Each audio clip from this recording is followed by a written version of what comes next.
우리가 다른 사람들의 마음을 꼭 얻고 싶을 때가 있고 또 다른 사람이 내 마음을 얻고 싶을 때가 있습니다. 언제 나는 다른 사람의 마음을 얻을 수 있으며 다른 사람은 내 마음을 얻을 수 있을까? 뭔가 많이 알고 있으면, 뭔가 많이 알고 있어서 그 많이 알고 있는 것으로 잘 설득하고 설명하고 하면 그 사람 마음을 얻을 수 있을까? 전혀 아니라고 말할 수는 없지만 충분하지 않다는 것을 경험적으로 알 것입니다. 많이 알고 똑똑하고 논리가 탁월하고 설명이 충분하면 내 마음을 다 얻어가나, 혹은 나는 다른 사람에게 논리적이고 설명이 충분하고 뭔가 많은 풍부한 내용으로 다가가면은 나는 그 사람 마음을 얻을 수 있는가? 전혀 아니라고 말할 수는 없지만 충분하지는 않습니다. 그래서 제가 생각을 해보면은요, 언제 마음을 얻을 수 있으며 언제 또 내 마음을 다른 사람이 얻는가 생각해 볼 때 우리 머릿속에 이해라고 하는 회로가 돌아갈 때 그 이해라고 하는 회로가 돌아가서 내가 이해가 되거나 누군가 이해를 하거나 그렇게 되면 마음을 주고받고 꼭 그런 것은 아니더라고요. 그것으로는 불충분하더라고요. 그럼 언제 마음을 주고받고 언제 마음을 얻고 그럴 수 있을까 생각해 보면 어떤 표현을 써야 될지 모르겠습니다만 감동이라고 표현하면 어떨지 모르겠어요. 감동이라고 하는 회로가 돌아가면은요. 감동이라는 회로가. 그래서 그 감동이 되어지면 그때는 이해가 좀 부족해도 누군가 내 마음을 얻을 수 있고 나도 누군가의 마음을 얻을 수가 있더라고요. 그거를 경험해 가는 것입니다. 최근에 저도 이제 어떤 한 권사님으로부터 알게 된 사람이에요. 나도 잘 몰랐어요. 실명을 얘기해도 될지 모르겠어요. 이 말씀 시간에. TV에 자주 나오고 또 광고에도 많이 나와요. 나이가 저하고 비슷해요. 여러분 아십니까? 양준일이라고 하는 가수가 있어요. 사실 잘 몰랐어요. 한 권사님이 알려줬어요, 저한테. 매력이 있다는 거예요. 어떤 분이길래 매력이 있나? 어떤 분이길래 권사님의 마음까지 얻어갔나? 제가 사실 좀 궁금했습니다.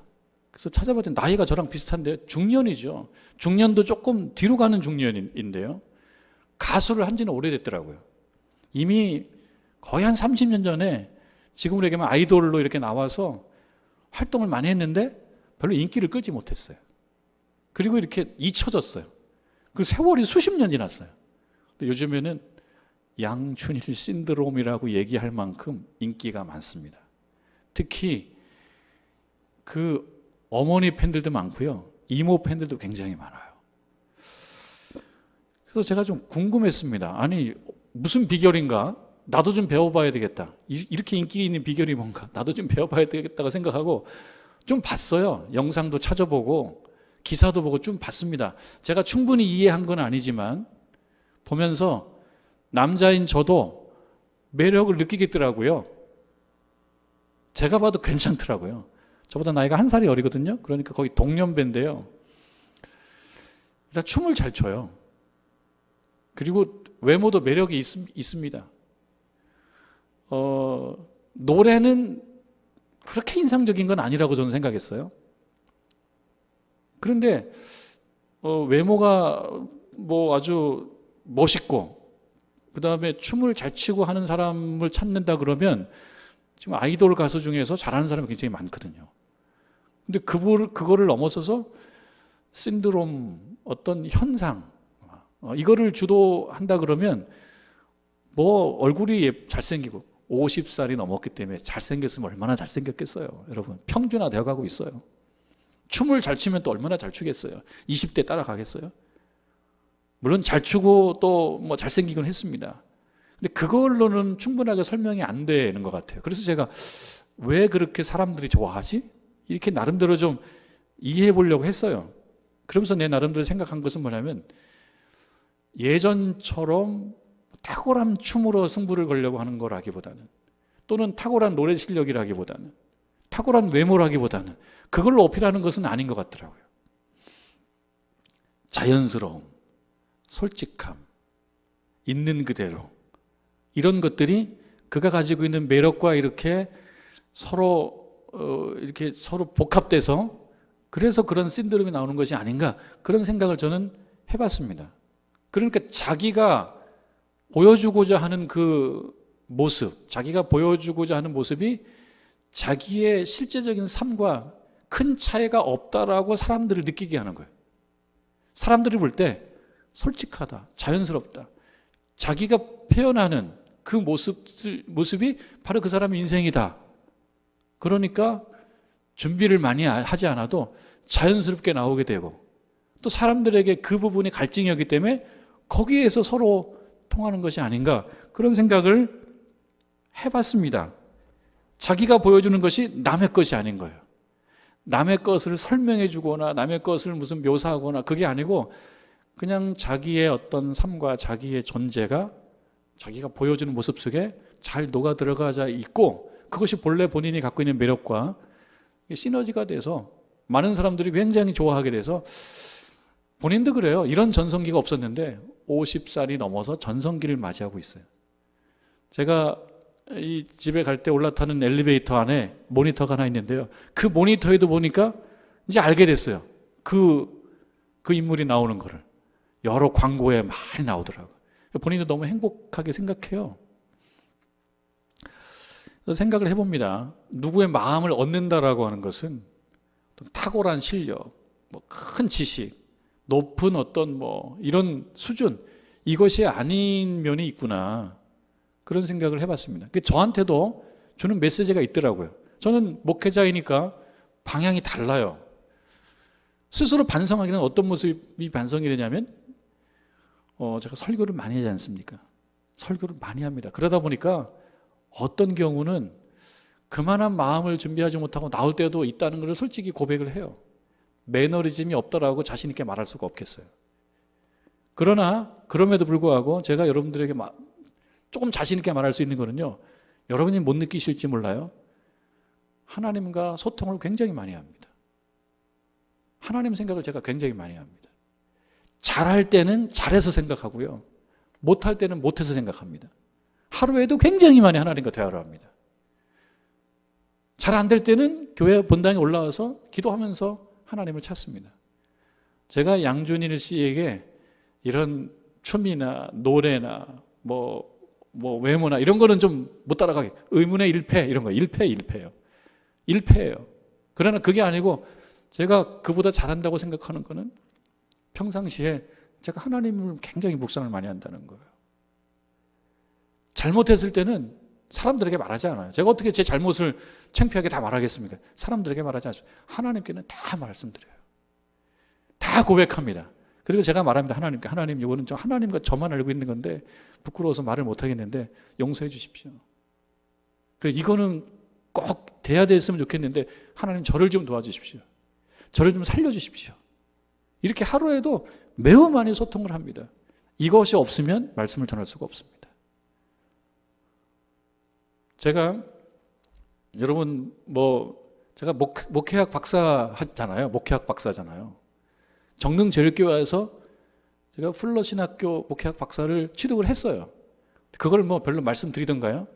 별로 말씀드릴 큰 의미를 못 느껴요. 저도 신대원을 졸업하고 난 후에 성서학으로 석사학위를 했습니다. 구약학으로 제가 석사를 했어요. 근데 그걸 가지고 제가 크게 말합니까? 별로 필요를 못 느껴요. 왜냐하면 제가 느끼는 거예요. 깨닫는 거예요. 그게 전부가 아니라는 걸 알아요. 1시간은 버틸 수 있겠어요. 공부한 내용으로 1시간은 어떻게 할 수 있겠어요. 그러나 시간이 가면 갈수록 이건 너무나 빈곤하게 느껴져요. 제가 평소에 하나님과 대화하고 교통하고 문의하고 하소연하고 죄송하다고 말씀드리고 구하고 이런 경험이 없이 조금 공부해서 어떤 걸로 버틸 수가 없다는 것을 제가 깨닫고 있는 거예요. 근데 그거를 사람들도 느끼겠죠. 그리고 세상에 많은 사람들도 학이라든지 공부의 양이라든지 어떤 지혜라든지 설득력이라든지 이것으로 사람 마음을 얻어갈 수 없다는 것을 사람들도 아는 거예요. 여러분, 사도 바울 어떤 사람입니까? 어떤 스펙, 어떤 경력, 프로필로 얘기하면 사도 바울이 별로 빠질 게 없는 사람이에요. 오늘 말씀으로 놓고 봤을 때 1절에도 나오고 4절에도 나옵니다. 말과 지혜의 아름다운 것, 이걸로 얘기하면 오늘날 탁월한 경력을 갖고 있는 사람이 바로 사도 바울입니다.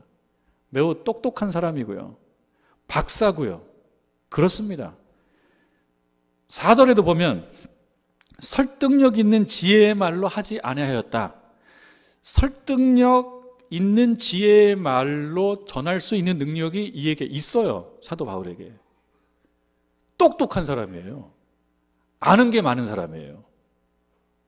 근데 고린도 교회에 처음 왔을 때 어떤 모습으로 왔는지 그가 이렇게 얘기하는 거예요. 2장 1절에 뭐라고 얘기하냐면, 형제들아, 내가 너희에게 나아가 하나님의 증거를 증거해야 되는 사명이 있어요. 하나님의 증거를 전할 때 말과 지혜의 아름다운 것으로 하지 아니하였다. 왜? 말과 지혜의 아름다운 것을 사도 바울이 갖추고 있지 못하기 때문에 그랬어요? 갖추고 있었습니다. 근데 그게 아니라고 하는 것을 깨달은 거죠. 본인이 가지고 있는 이런 어떤 능력이 있었습니다. 말과 지혜의 아름다운 것. 그러면 철학, 수사학, 변증학, 율법, 능통한 사람인 거예요. 근데 이걸 가지고 했을 때 사람 마음을 얻을 수 있다는 것, 그렇게 생각했던 거 다 버렸던 거예요. 이거 아니다라는 것을 깨달은 거예요. 이걸로 가지고 사람 마음을 얻을 수 있는 것이 아니라는 것을 알게 된 겁니다. 그러니까 고린도 교회에 와서 본인이 말과 지혜의 아름다운 것, 철학과 심리학과 변증학과, 그 다음에 율법에 대한 어떤 전문성과 또 본인의 어떤 신분 있죠. 유대인 중에 유대인. 그런 걸 가지고 나아가지 않았다는 거예요. 왜? 그걸로 사람 마음을 얻을 수가 없어요. 그걸 얻을 수가 없어요. 빌립보서 3장 4절 이후에 보면은 이런 말씀으로 사도 바울이 자기를 나타내고 있어요. 그러나 나도 육체를 신뢰할 만하며, 육체를 신뢰할 만하며라고 하는 것은 그가 무슨 뭐 보디빌더라는 게 아니죠. 당연히. 예? 뭐 근육이 많고 이게 아니죠. 육체로 신뢰할 만하다는 건 뭐냐면 조건이 괜찮다는 겁니다. 오늘날 얘기하면 스펙 좋다는 거예요. 이걸로 나도 신뢰할 만하다는 거예요. 나타낼 만하다는 거예요. 출신 괜찮고 공부 많이 했고 똑똑하고 이거 나타낼 만하다는 거예요. 또 만일 누구든지 다른 이가 육체를 신뢰할 것이 있는 줄로 생각하면 나는 더욱 그러하다. 그거의 경쟁력? 나는 더 그렇다. 더 잘났다. 박사다. 유대인 중에 유대인이다. 더 잘났다는 거예요. 이어서 이렇게 얘기합니다. 나는 8일 만에 할례를 받았다. 정통이라는 거죠. 유대인 정통이에요. 나는 8일 만에 할례를 받고 이스라엘 족속이다. 그리고 베냐민 지파요, 히브리인 중에 히브리인이요. 히브리인 중에 히브리인이요. 상위 1%라는 거예요. 대한민국 국민 중에 대한민국 국민이에요. 대표주자. 내세울 만한 게 많은 사람이라는 거예요. 그리고 얘기합니다. 율법으로는 바리새인이요. 바리새인, 여러분 성경에서는 좀 부정적으로 많이 그려지고 있지만 그러나 현명하고 똑똑한 선생님이었어요. 정신적 지도자들이 바로 바리새인들입니다. 그러니까 율법으로는 바리새인이요. 또 열심으로는 교회를 박해하고. 왜 그러냐면 유대교회 정통이기 때문에 그래요. 유대교적 관점으로 봤을 때 당시 예수 그리스도 인정하지 않았기 때문이에요. 그래서 자기가 그 유대교 정통 유대교인으로서는 자기가 내세울만 하다는 겁니다. 열심, 특심하다는 거예요. 열심. 말로만 하는 게 아니에요. 똑똑하기만 한 게 아니라 열심히 있는 사람인 거예요. 그리고 율법의 의로는 흠이 없다. 누가 봐도 내세울 만한 거예요. 율법으로 봤을 때 빠질 게 없는 사람이라는 거예요. 자기 스스로. 그러한 사도 바울이 어떠했습니까? 다메섹으로 가는 길에서 예수님 만났잖아요. 그리고 그 모든 거 다 버렸습니다. 그런 거 다 버렸어요. 그 말씀이 빌립보서 3장 7절 이후에 계속 나오죠. 그러나 무엇이든지 내게 유익했던 것을 내가 그리스도를 위하여 다 해로 여길 뿐더러 다 버렸습니다. 알게 됐습니다. 그래서 본인이 갖고 있었던 그러한 좋은 스펙, 이런 것들, 이것으로 사람 마음을 얻을 수 있는 것이 아니라는 걸 알았고요. 또 이것이 중요한 것은 아니라는 걸 알았습니다. 그래서 고린도 교회에 처음 나아갈 때에 그가 그러한 자기의 육신의 조건과 스펙으로 나아가지 않았다는 것을 오늘 2장 1절 말씀을 통해서 이야기하고 있습니다. 1절 말씀에 형제들아 내가 너희에게 나아가, 내가 너희에게 나아가. 그렇죠. 고린도 교회 내가 너희에게 나아가. 하나님의 증거를 전할 때에 예전에 이 고린도전서 2장 말씀을 쓰기 그 전에 이미 고린도 교회에 대한 경험이 있는 거예요. 내가 처음에 너희들에 나갈 때, 당신들에 나갈 때에 뭘로 나갔냐? 말과 지혜의 아름다운 것으로 하지 아니했다. 이걸로 하지 않았다. 이걸로 나아간 것이 아니다. 이것이 중요한 것이 아니다. 이것이 핵심이 아니다. 그럼 뭐가 중요하냐? 우리들에게도 똑같은 도전적 질문이죠. 그럼 뭐가 중요하냐? 우리가 신자의 삶을 살아가면서 세월이 가면 갈수록 아는 게 많아져요. 저도 이제 목회 경력이 많아지다 보니까 공부를 많이 안 해도 교회법에 대해서 이렇게 저렇게 듣는 것도 많아서요. 아는 것도 많아져요. 또 교회의 관례, 뭐 어떤 형식 이런 거에 대해서 노력하지 않아도 아는 게 많아져요. 그런 게 많아집니다. 그러나 그것이 중요한 것이 아닌 거예요. 우리 여러분들도 마찬가지일 겁니다. 세월이 많이 가고 신앙의 경력이 많이 쌓이면서 아는 게 많아집니다. 그러면 생각해 봐야 돼요. 사도 바울처럼 똑같은 질문을 해봐요. 뭐가 중요한 거냐? 내가 아는 게 많아지는데 그 아는 게 많아지는 그것이 곧 나의 실력이냐? 여러분 처음으로 돌아가 보면요, 아는 게 많다라고 해서 자기를 감동시키는 것도 아니고, 아는 게 많다라고 해서 누구 마음을 쉽게 얻을 수 있는 것도 아니에요. 아는 게 많으면 좀 유리한 점은 있겠지만 아는 게 많다라고 해서 그 사람 다 따라가는 게 아닙니다. 논쟁에서 누가 나에게 패배했다, 내가 논쟁으로 누구를 이겼다, 내가 아는 게 많아서, 그럼 그 사람이 내 사람 됩니까? 아니에요. 더 적이 돼버려요. 더 공부해서 날 이기려고 그래요. 아는 게 많다라고 해서 그런 게 아닙니다. 내가 그에게, 그의 머릿속에 감동 회로를 돌릴 수 있느냐의 문제예요. 감동 회로를 돌릴 수 있느냐 문제. 마음이 정말 녹아질 수 있느냐의 문제입니다. 그 사도 바울이 그걸 깨달은 거예요. 고린도 교회 성도들 머릿속에 이해의 회로를 돌려가지고는 그들에게 하나님의 의를 전할 수가 없다는 것을 아는 거예요. 이해의 회로가 아니에요. 그러니까 무슨 회로를 돌리고 싶은 겁니까? 감동의 회로를 돌려야 된다. 감동의 회로. 그래서 그가 깨달은 겁니다. 감동의 회로는 언제 돌아가나? 본인의 경험으로는 모든 이해의 회로를 다 접었던 계기가 어디가 있습니까? 다메섹으로 가는 길에서 예수님 만나서 아주 거친 말을 들었죠. 사울아 사울아 왜 나를 이렇게 핍박하느냐? 누구십니까? 나는 네가 박해하는, 네가 핍박하는 예수라. 거기에 그냥 확 무너져 버렸잖아요. 거기서 꼼짝 못했잖아요. 거기서 무슨 증명해 보십시오, 나를 논리적으로 이겨보십시오, 이런 게 아니잖아요. 그냥 거기서 꼬꾸라진 거예요. 그 경험입니다. 단순한 사실이에요. 단순한 사실. 자기가 파악한 겁니다. 그게 뭐였습니까? 2절 말씀으로 가면 내가 너희 중에서 예수 그리스도와 그가 십자가에 못 박히신 것 외에는 아무것도 알지 아니하기로 작정하였다. 아무것도 알지 않기로 작정했으면 다 잊어버려지나요? 아니죠. 똑똑하죠. 여전히 알고 있죠. 여전히 학위도 있죠. 여전히 공부 잘했죠. 여전히 율법에 능통하죠. 근데 이것으로 나아가지 않겠다는 거예요. 무식해졌다는 게 아닙니다. 더 중요한 것을 깨달았다는 거예요. 신자에게 있어서 가장 중요한 것은 무엇이냐면 내가 신앙생활을 오래 하면서 알게 된 여러 지식들이 아니라는 거예요. 그럼 뭐가 중요한 거냐? 예수 그리스도와 그분께서 십자가에 못 박히신 그 사실, 이게 가장 중요하다는 것을 뼛속 깊이 깨달은 거예요. 이게 단순하죠. 거칠죠. 이게 가장 중요한 거예요. 이게 뭐냐? 여러분, 예수 그리스도는 무슨 뜻입니까? 나사렛 예수로 끝나지 않고 그가 그리스도가 되었다는 겁니다. 예수 그리스도는 나사렛 출신의 한 젊은이가 아니고 그가 바로 그리스도이시다. 어떻게 그게 가능했습니까? 십자가를 통해서 가능했다는 거예요. 그 예수, 나사렛 예수께서 십자가를 지셨기 때문에 그가 그리스도가 된 것입니다. 그 사실이 가장 중요하다는 거예요. 여러분, 우리가 종료주일입니다. 이 종료주일은 어떤 주일입니까? 이제 곧 예수님 순환당하는 고난 한 주를 우리가 생각해보는 그런 주간입니다.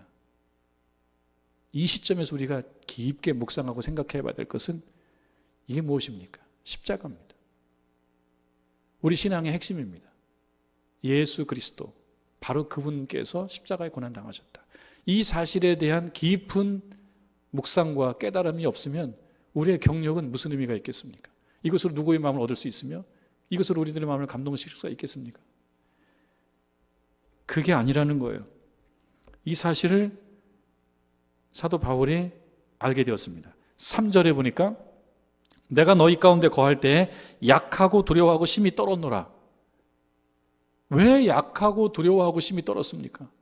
뭐가 부족해서요? 내세울 게 많은 사도 바울이 뭐가 부족해서요? 이 예수 그리스도와 그 십자가 앞에서는 자기가 너무 작은 존재라고 하는 것을 느끼지 않을 수가 없었기 때문이에요. 어떤 사람이 훌륭한 공연자인가 생각해 보면요, 너무 공연에 익숙해서 나왔을 때 하나도 걱정도 없이 그냥 막 해내는 거, 그 훌륭한 공연자인가요?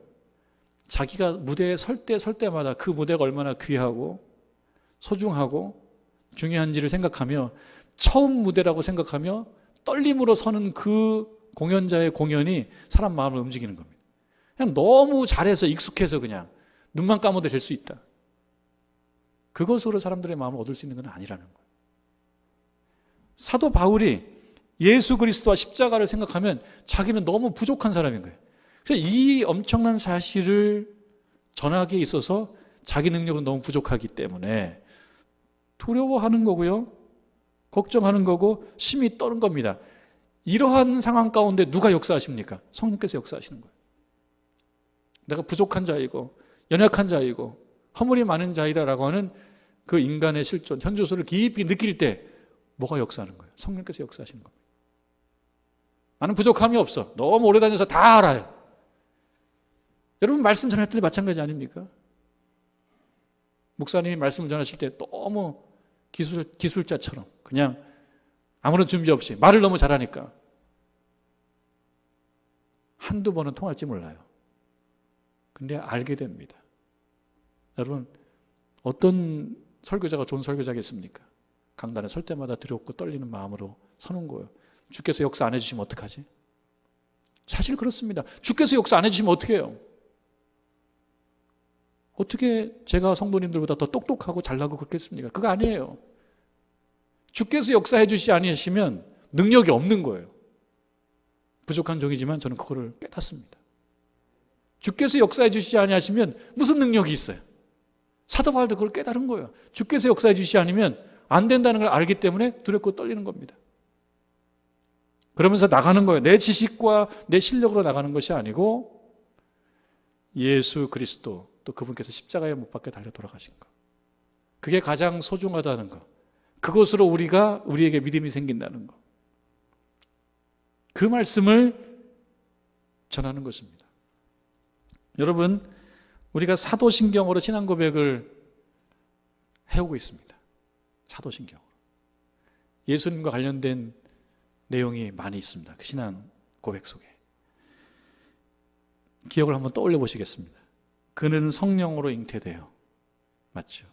동정녀 마리아에게서 나시고, 예수께서 나셨다라고 하는 이야기가 있어요. 태어나셨어요. 그 다음 얘기를 볼까요? 본디오 빌라도에게 고난을 받아 십자가에 못 박혀 죽으시고, 탄생과 죽음 아주 굉장히 짧게 요약되어 있습니다. 요약이 예수님 인생에 대한 요약, 우리 신앙 고백 속에 나타나 있는 예수님 삶에 대한 요약은 그저 한 줄 정도밖에 안 되는데요. 태어나셨어요. 그 다음에 뭐예요? 고난당하시고 십자가에 달려 돌아가셨다.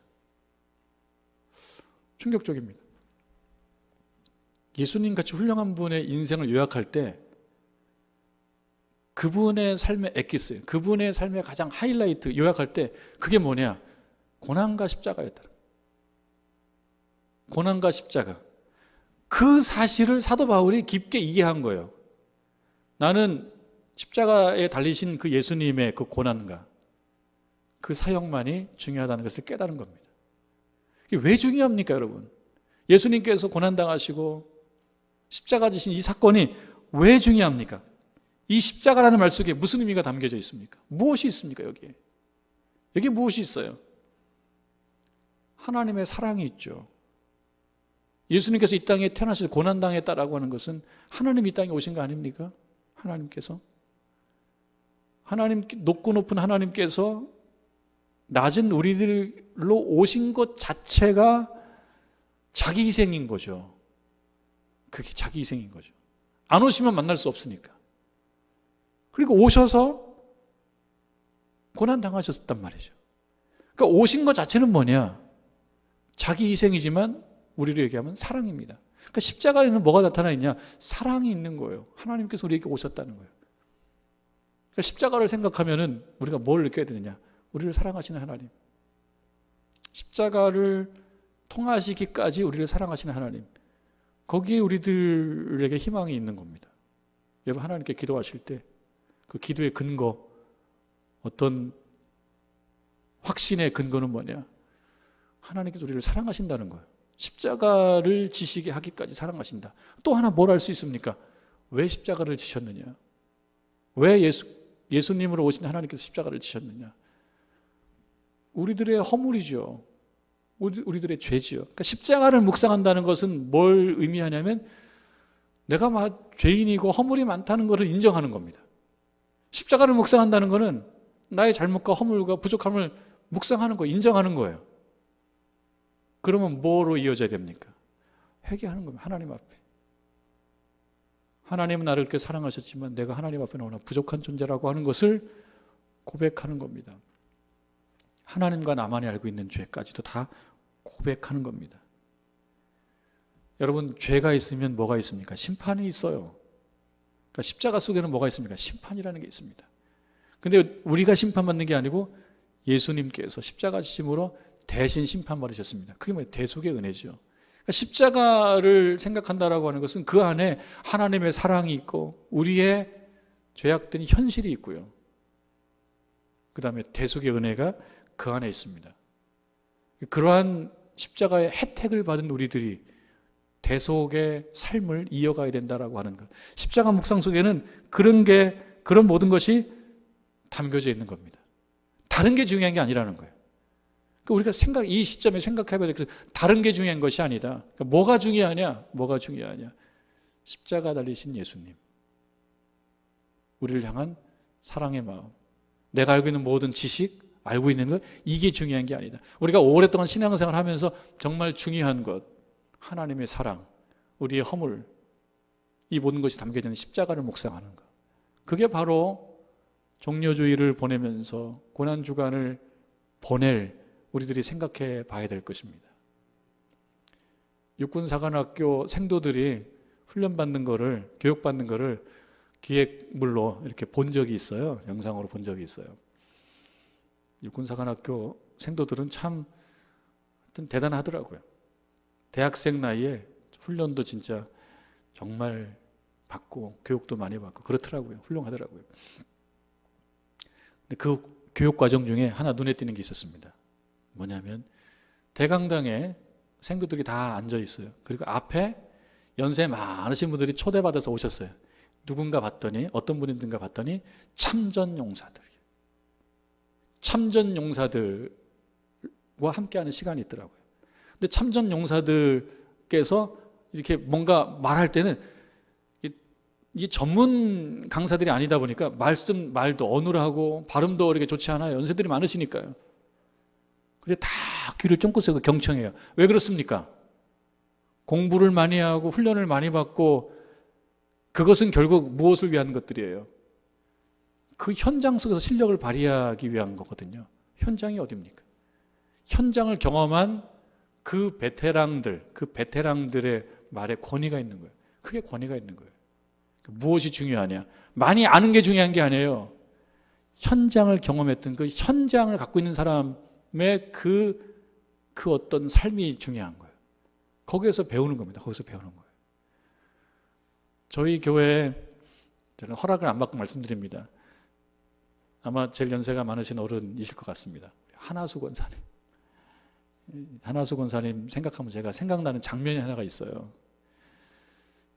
몇 년 됐어요. 몇 년 됐는데요.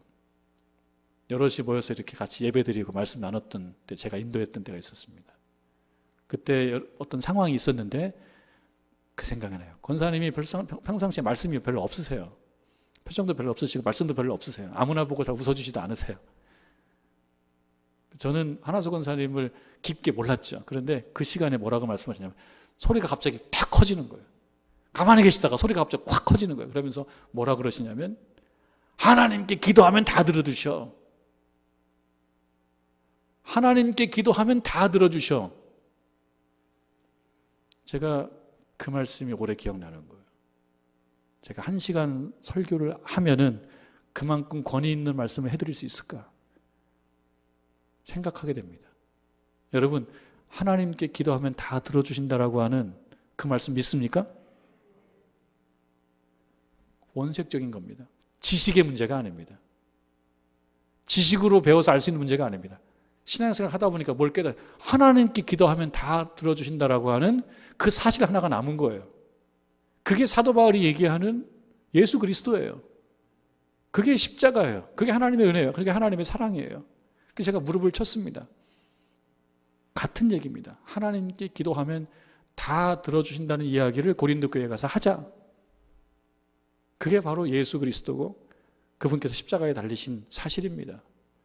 우리들이 세월이 많이 가면서 경력이 생깁니다. 지식이 생깁니다. 아는 게 많아집니다. 그러나 생각해 보십시오. 내가 정말 어떤 사람의 마음을 얻을 수 있으며 내 마음을 내가 얻을 수 있는가? 그것은 아는 것을 통해서 만들어지는 게 아닙니다. 내가 그것을 느끼고 경험하고 누리는 것을 통해서 얻어지는 겁니다. 그게 십자가라면 십자가인 거예요. 내가 십자가를 이해하고 설명 잘하는 것에 끝나는 게 아니라 십자가를 느끼고 그리고 누리고 그 실제로 믿는 그 사실로부터 뭐가 만들어지냐? 그게 믿음이 만들어지는 것입니다.